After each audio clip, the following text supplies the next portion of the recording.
Mga half-concrete house na hindi gaano kalaki ang gastos pero maa-amaze ka pa rin sa ganda, tera at ating panoorin. Alam nyo ba mas marami na ang gusto ngayon ng half-concrete dahil sa hindi masyadong magastos ito rin ay safe pag may lindol. Yung iba naman kahit full concrete ang bahay tinatapalan pa rin nila ng amakan or bamboo, para magmukhang native house or modern house. Mga half-concrete house na hindi gaano kalaki ang gastos pero maa-amaze ka pa rin sa ganda, tera at ating panoorin.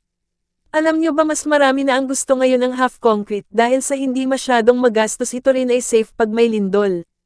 Yung iba naman kahit full concrete ang bahay tinatapalan pa rin nila ng amakan or bamboo, para magmukhang native house or modern house. Mga half-concrete house na hindi gaano kalaki ang gastos pero maa-amaze ka pa rin sa ganda, tera at ating panoorin.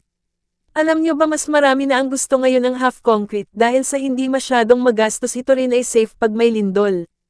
Yung iba naman kahit full concrete ang bahay tinatapalan pa rin nila ng amakan or bamboo.